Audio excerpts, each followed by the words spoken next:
21 जून रोजी महाविकास आघाडीच्या वतीने धरणे आंदोलन करण्यात आले होते। त्यावर महाविकास आघाडीच्या स्थानिक नेत्यांनी महायुतीवर व स्थानिक आमदारांवर मंगेशदादा चव्हाण यांच्यावर चांगलेच आरोप व टीका केली होती।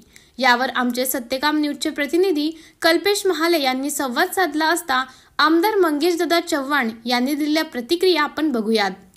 सोबत आहे चाळीसगावचे आमदार मंगेश चव्हाण।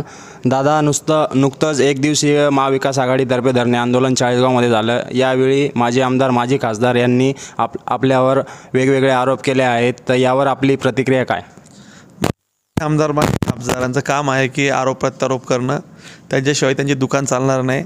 त्यांनी 10 वर्ष काय केलं याचं काहीतरी सांगावं, नुसतं दिशाभूल करून होणार नाही। आणि मी त्यांना उत्तर द्यावं इतपत त्यांचं गांभीर्याने घेण्याची गरज नाही। मी जनतेला बांधील आहे, मी जनतेला उत्तर देईल। राहिला विषय त्यांच्या बाजूने, माझं त्यांना एकच म्हणणं आहे, त्यांना जर माझ्याशी लढाई लढायची असेल त्यांनी विकासाची लढाई लढावी। त्यांनी सांगावं की नगर विकास खात्यातनं मी इतके पैसे आणू शकलो, आमदार आणू शकला नाही, तर मी त्यात जर कमी आणले असेल तर मी माघार घेईल। त्यांनी जलसंपदाचं सांगावं, त्यांनी नगर विकासचं सांगावं, त्यांनी ग्रामीण विकासचं सांगावं, त्यांनी आरोग्याचं सांगावं, त्यांनी कुठल्याही खात्याचं, पर्यटनपासून तर जेवढे खाते असतील मी हे करू शकलो, हे आमदार करू शकला नाही, हे त्यांनी कंपॅरेटिव्हली सांगावं। आता ते काहीच करू शकले नाही। मी जे करतो आहे हे चित्र त्यांच्या डोळ्यासमोर आता दिसतं आहे की भविष्यातली जनता चाळीसगावची सुज्ञ आहे। ते आता विकासावर लढायला तयार नाही। जातीपातीचं राजकारण, गटातटाचं राजकारण, धर्माधर्मामध्ये भानगडी लावतील। 2014ला पण अशीच दंगल घडवली, तिचा सहानुभूती मिळून उन्मेष पाटील आता तेव्हा आमदार झाले, आता पुन्हा तोच प्रकार करतील। मी जवळून त्यांना ओळखतो, जवळून त्यांनी पाहिलं, तो माणसाची विकृती मनोवृत्ती काय आहे हे मला खूप जवळून माहिती आहे। जोरवेकर सारख्या माणसाची तो माणूस बाजू घेतो।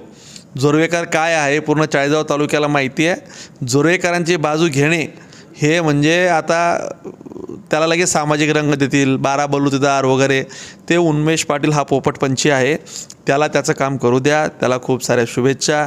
त्यांनी तालुक्यासाठी काय केलं हे त्यांनी जनतेला पहिले सांगावं। 5 वर्ष खासदार होते, एक ट्रेन थांबू शकले नाही। मी त्यांना सांगतो, मी 90 दिवसात 100 दिवसात एक ट्रेन त्यांना थांबून दाखवतो। त्यांनी मला कामाचं आव्हान द्यावं।